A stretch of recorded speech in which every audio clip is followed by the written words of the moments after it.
Hello there everyone, how you doing today? Today we're going to be reading a creepypasta story called Jesse. I hope you all enjoy.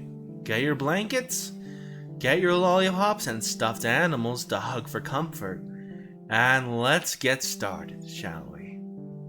Count Julius Productions. Sit down, get comfy, and await your horror. It was the third inmate that week we've had found dead in his cell. Inmate deaths aren't exactly uncommon in a prison setting. Some guys realize that this is going to be their life, and they decide to end it. Some people run afoul of a criminal element, and they pay the price. Some people are just placed in the cell with the wrong person, and when they snap hard. Edward Wargrave appeared to be one of the former. He had cut himself from ear to ear, and died with the most fulfilled look of joy on his face. His cellmates had woken up to discover him like this, face down on his bunk and cold as a block of ice. When we had rolled the doors open at 4:30 a.m. for breakfast, he had been sitting in the top bunk, shaking as his roommate lay in a pool of congealing blood. I was currently standing in the cell with the inspection team, such as it was. There was Captain Darwin, my shift supervisor, the Inspector General, a beefy man named Hulk, and Assistant Warden Clive. Clive acted as the warden's representative in this matter, and his enthusiasm was a little creepy. Most assistant wardens would have hung back and taken a note, but Clive wanted to stay in close enough to smell the man's last meal. I saw Hulk move out of the way several times so that he and the captain could get a better look at the body.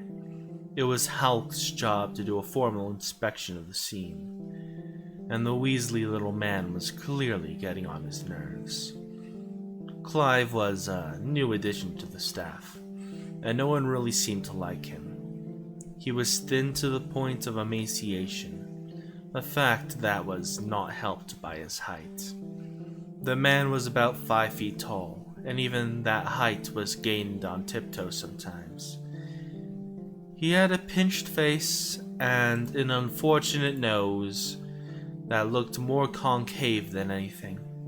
He seemed to delight in any sort of suffering that he could find, and he already had a reputation with the inmates as someone best avoided.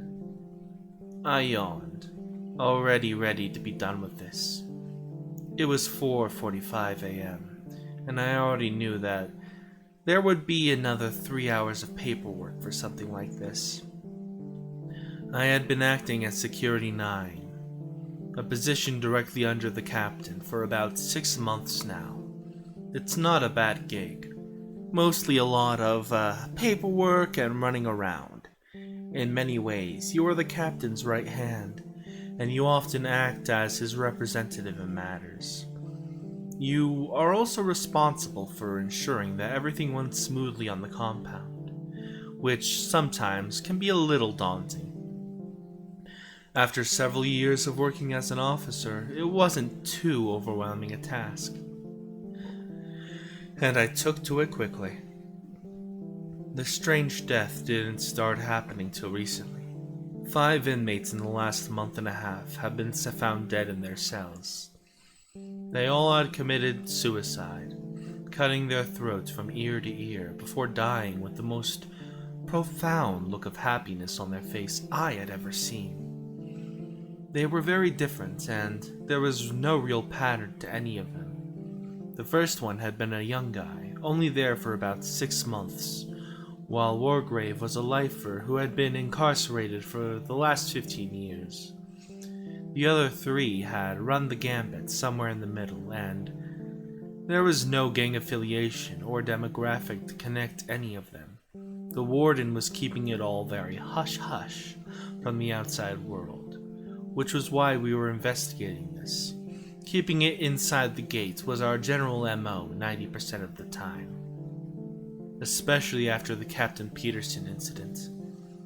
Halk was talking to Wargrave's cellmates. The little man was beside himself, blubbering and talking very fast about how he had been asleep. And the officer had just seen him an hour ago snoring, so he couldn't have been the one to do this. The kid was all of 22, and doing a short sentence for battery. He did not want to get more time or hemmed up over some nonsense like his cellmate killing himself. As they loaded Wargrave onto the stretcher, his arm flopped out bonelessly. That's how I noticed the new tattoo. The skin around the words Jesse was red and angry looking. Prison tattoos are rarely lovely, and are a great way to get a nasty case of hepatitis if you're lucky. This one, however, was exceptionally inflamed looking. It almost looked as though someone had branded him instead of just marking his skin with ink. I mentioned it to the inspector, and he nodded, saying they would make a note of it on his chart, since they were supposed to keep track of any new tattoos. Then the stretcher left with Wargrave, and the captain and I returned to his office to start the paperwork. I didn't think about that tattoo again until a couple days later, as I was directing inmates to chow. I was directing D-Dorm towards the chow hall when we were stopped by a group returning from the chow hall. You didn't want to let them get too close to each other if you could help it. That was usually how drugs were exchanged, or how people get stabbed. So I stopped them at the corner and let the new group go on ahead, turning left as they headed from their dorm. As I stood there, I noticed the familiar tattoo on the first man's arm and squinted at it. It was fresh.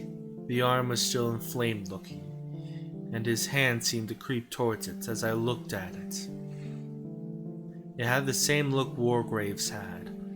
The ink possessed of an almost burnt look. It looked as though someone had gently branded him with the name Jesse.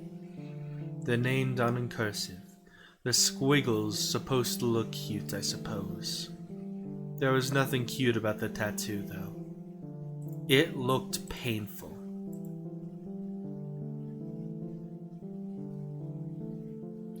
It looked like it would itch and be very uncomfortable.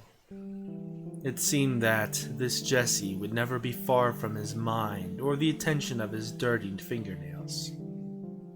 Inmate. And when he looked up at me, I realized I knew this inmate. Myers, where'd you get that new ink? Myers, a scrawny white boy in his early 30s who had never lost the look of a 16-year-old, looked at me almost guiltily. Tattooing in prison is an offense that can get you in confinement, and failure to give up your artist is just as bad. Of course, tattling on your artist is also a great way to get stabbed, so most chose to go to the box. Myers made to cover the tattoo, but seemed to think better of it. I had seen it, so there was no use pretending that it didn't exist. He slumped a little, and looked around shiftily before responding. Just the name of my girl, Sarge. I gave him a mistrustful look. That's not fresh ink, is it? He shook his head dumbly, and the line began to move at that time. I let him go, not wanting to hold up chow over a tat, but I made a little note to check into him. 2 inmates with the same name tattooed on them was a little bit suspicious. At least that's what I thought at the time. We conducted chow, getting everyone packed back in, and then I went back to Captain's office to start my evening work. I probably would have forgotten about the tattoo completely if it weren't for the paperwork that Captain Darwin dropped on my desk at about 9 o'clock that night. He had a haggard look these days. These inmate deaths were really starting to get to him. Brass was on his ass about finding out why so many inmates were committing suicide, and he wanted to tell them something substantial. I've got to finish up typing my report from the Wargrave suicide. Could you go through these and make sure everything looks right? I've been through them so many times that the words are starting to run together, and I think a fresh set of eyes might be just what's needed. I told him I would, and pulled the files over. I hadn't been doing anything, just reviewing count slips and going over our logs to make sure they were ready to turn in the morning. Going over this busy work would be just what I needed to kill time until it was time to count again at 11. It wasn't until I started going through the second file that I noticed something scribbled on the front desk under defining marks. Someone had written Jesse under tattoos in a thick, blocky handwriting. The location was inmate Cohen's neck, and that word jumped out at me like a ghost in a funhouse. I switched back to the first file, an inmate named Clark, and looked over defining marks to find that he also had a tattoo that said Jesse. He had been on his calf, but the coincidence was just too much to overlook. I fumbled through the following 3 files, seeing all 5 inmates with Jesse tattooed on some part of their bodies. They had all been handwritten, meaning they were likely fresh ink, and the fact that all of them had been written in the same way seemed to indicate that something was suspicious. It was just all looking a little too weird to overlook as circumstance. I brought it to the captain's attention, but he cut me off and told me to file the paperwork. I've got enough on my plate without worrying about whatever goddamn thing the inmates are doing, getting themselves tattooed on themselves. Just get it done, or I'll find someone else who can, and give them your post. Captain Darwin was certainly feeling the squeeze, and I couldn't hold his outburst against him. So I finished the paperwork, and told him I would take it down to the inspector's office and put it in his box. He waved me off and said to hurry, because it would be account time again in about 30 minutes. So I took the load of files and went to the admin hallway to drop them off. As I left the captain's office, I couldn't help but get a prickle on the nape of my neck as I stood in the shadow of the warden's tower. He had moved his office to the old rat-infested tower, and many of us felt like he had taken up residence in there.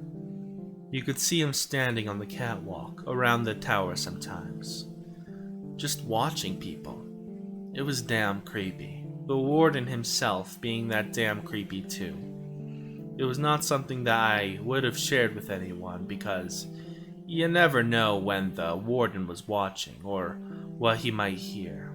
He had been at Stragview for a long time, and sometimes firing wasn't the worst thing that could happen to you. People had disappeared and never been seen again. Some of them have been seen again, and that was almost worse. Much worse. I hurried across the yard as not to linger under his supposed sight, and was soon in the admin hallway. I had expected to put the files in the inspector's box that sat in the wall outside his office. To my surprise, though, the light was on and the door was open. Inspector Houck sat at his desk, one big hand resting against his head as he dozed. The last few weeks had been hell for him. 5 dead inmates, even those dead by their own hands. It was hard to explain on paperwork. He was clearly getting the squeeze from someone higher up as well, and was not having any luck figuring it out. He jerked awake when I knocked and told me to come in. I sent the file down on his desk, telling him they were from Captain Darwin.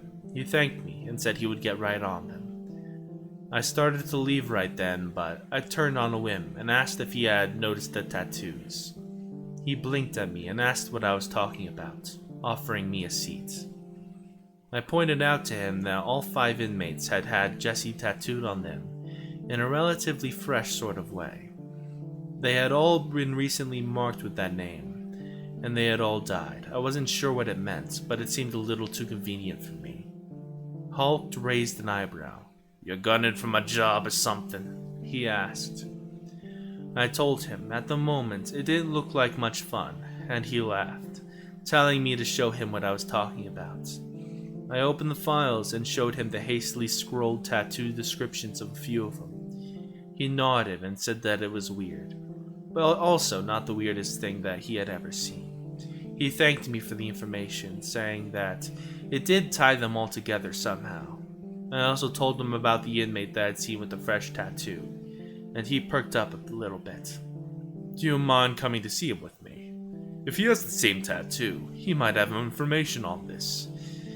If it isn't one big coincidence, that is. I told him I didn't mind, and we set off for D-Dorm to question inmate Myers.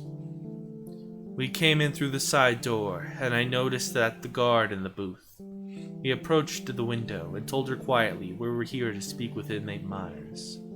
She pointed me to a bunk towards the back, and the other inmates parted as we approached. Like most open bay dorms, D-Dorm is set up like a bunkhouse. There are lots of bunk beds with footlockers in front of them, and about 150 men sleep across two similar sides. Myers was set near the fire door, towards the end of the bunkhouse, but his bed was empty when we arrived. I asked some of the others, and one of them told me he had gone to the bathroom. He was acting weird, just suddenly got up and walked to the bathroom, like someone in a dream. We beat feet to the bathroom and found Myers sitting on the toilet. He was fully clothed, but with his head down and hands in his lap. I thought he might be praying for a moment, but he was also dead quiet. He seemed to have taken no notice of it.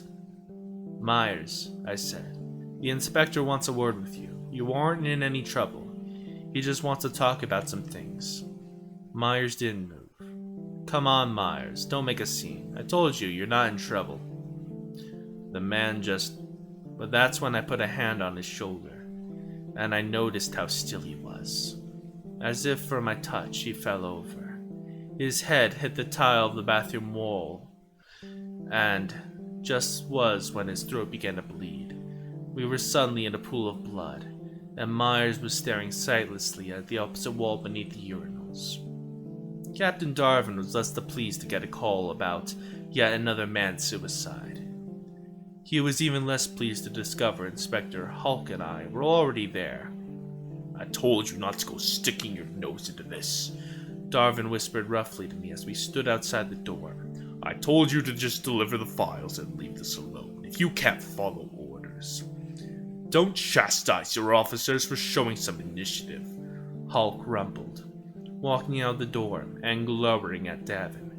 If he hadn't mentioned it, I would have never put the two together. He deserves a commendation, not a dressing down. Captain Darwin looked put out about being spoken to in such a way, but he grunted and stalked away from Hulk as we stood out in the front of the dorm and talked about what would come next. Fortunately, the answer seemed to find us. As we stood making plans outside the dorm, someone tapped on the window and looked out at the two of us. It was an inmate I recognized. Sullivan held up an angry red tattoo on his arm as we stared back on him. Like Myers, the tattoo looked more like a burn than fresh ink. Sullivan's eyes told me all I needed to know, and I could see that Hulk had come to the same conclusion. The man was scared and willing to break the code of silence to make that fear go away. We took Sullivan down to the inspector's office and told him to tell us what he knew. He was hesitant at first. They always are. But when their own safety is at stake, they'll usually spill their guts. I was asleep 3 nights ago when my dream was interrupted by this girl. A girl? I asked skeptically. In here? Not precisely. I was having a dream I had before, but the time I robbed the bank and it landed me in here. In real life, it all went south real bad. In the dream, it was going even worse. The cops had machine guns and rocket launchers, and they were blowing us up, really making a mess of it. I hunkered behind the teller's desk, clutching all my automatic pistols, and just praying to God to make it all go away. Then I look up. There's this girl standing in front of me. She says if I want it to all go away, she could help. She could make everything better. All I have to do is take her hand. I'm guessing she wasn't there on the day in question, Hulk asked. If she had, then I guess I wouldn't be doing 25 to life, Sullivan said. You jokers want to hear the rest of the story, or are you going to keep interrupting me? We both nodded for him to continue, and he went on. So I took her hand. Why not? After all, it was just a dream. But then it felt like my arm was on fire. The flame seemed to creep all over my forearm, and I tried to pull away from her. But her grip was like iron, and she just held me there, as her smile got wider and wider. She turned my arm over so I could see the name printed there. The name Jessie looked like it had been branded onto me, and she said that I belonged to her now.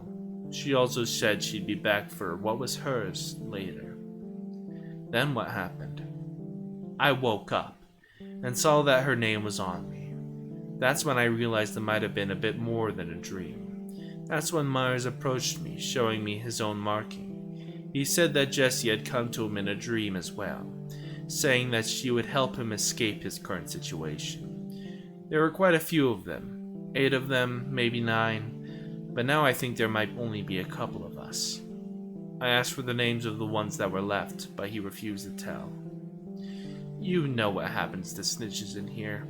They'll have to come forward on their own. But I need your help now. After Myers, I was the first one to get my brand. Everyone before Myers is dead now, and I'm afraid that I'm going to be next. I need help, and I'll gladly say whatever you need me to say, so that this Jessie doesn't get me too. Hulk signed the order, and we put him under surveillance. We had him in an isolation cell down in medical, telling them that he was a witness to the murders that had been happening in the compound. Hulk put me on duty on the first night, watching him and sitting with him. But nothing happened that first night. I watched him on the night after that, and the night after that. I came in on my days off to sit with him, and on the 5th day, something finally happened.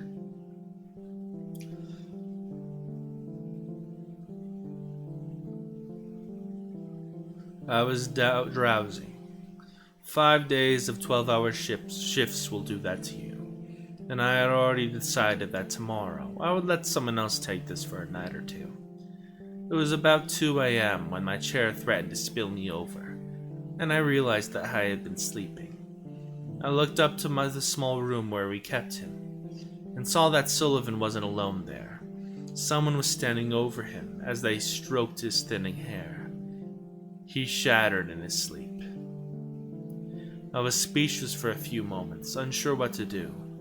The woman was tall and thin to the point of gauntness. Her long silver hair hung down in front of Sullivan's face, and as it touched him, he shuddered visibly. Then she bent down and pressed her lips to his ears, whispering and telling him something that he didn't seem to want to hear. His eyes snapped open, and the pupils had become black and staring like doll's eyes. I was up then, banging on the glass and asking her what the hell she thought she was doing in there. She smiled at me, her lips pulled back in a feral grin that made my testes pull up into my chest. It was decidedly cannibalistic sort of grin, the sort of grin that hinted she might come for me once she had finished with him. Sullivan had gotten to his feet, looking around to his little room, as if trying to figure out what to do. There were no weapons here, no bunks to hang yourself from, no ledges to jump from, but he seemed to have found something nonetheless. He lowered his head and began to run at a wall, intent on breaking his neck. I stepped up to the door, pushing the key in the lock and trying to make it open. The key stopped halfway through, not wanting to connect and open the door. I bent over the key and trying to make my weight force it open. But the more I pushed, the more the key groaned and threatened to break. I began to panic, not knowing what to do. They would never believe that some ghost woman had broken in and killed Sullivan. They would think that he decided to kill himself, and I had simply sat there and watched it happen. Then a pair of strong hands circled mine, taking the key and pushing me aside. I looked up and realized that it was the warden. He was smiling down at me with that slightly serpentine face of his, and pushed me against the wall, ever so gently, and told me not to move and to just stand. Then he proceeded into the isolation cell, and I was treated to the sound of Sullivan nearly cracking his skull on the wall as he ran a second time. The woman, I suppose it was Jessie, looked up at him with something like terror mixed with curiosity. I couldn't see what lay in the warden's eyes since he had his back to me, but she began to back away as he forced her into a corner. Her face still looked as a predator must when faced with a larger predator, unsure if they can share their food or if the larger one means to have it all. And then, as well, the warden pinned her to the corner, blocking her from sight. As she began to scream, I placed my hands on either side of my head. As I tried to muffle that piercing sound, I could feel it vibrate in my bones, hear it wavering over my senses, and I felt that I surely would shatter if I was forced to endure it much longer. I slid to the ground, surprised to not feel blood running through my fingers, and put my head between my knees as I prayed for the end. It seemed my prayers were answered because the screaming abruptly ended. I looked up to see the warden towering over me, Sullivan lying on the floor as his head bled and his neck bruised. The warden just smiled, and I became afraid that he would silence me as easily as he had Jessie. I would suggest that you call medical ASAP. It would appear that inmate Sullivan had a psychotic break and will need medical attention. I won't tell anyone about your nap on the floor, so long as you don't mention anything about Mr. Sullivan's nighttime visitor. Agreed? I nodded dumbly, and he patted my head, his strangely scaly fingers rasping over the hair. He started walking away, but stopped suddenly, and left me with one more thing to ponder before returning to tower. Please tell Inspector Hulk that the situation we spoke of earlier has been taken care of. If there's one thing I can't stand in this world, it's a freaking poacher. Then he left, and I was forced to call medical and get Sullivan some help. Sullivan had nearly cracked his skull, and his neck was badly bruised where he had wedged it against the wall. He would spend the next few weeks in medical, to be sure, and Hulk sent me home to get some rest. When I told him what the warden had said privately, of course he went a little pale and just nodded. He said he didn't want any details. He didn't want to know what had happened at all. He just told me to get some sleep. Lying here awake, however, trying to forget what I saw, is a little harder than expected. I watched the warden, a man who signs my checks and commands the respect of nearly every warm body on the compound, kill what I suspect was a restless spirit. The more I try to puzzle it out, however, the more questions I seem to discover. The longer I lay here and try to make sense of it all, the more I wonder what will happen to those men marked by Jessie who still exist on the compound.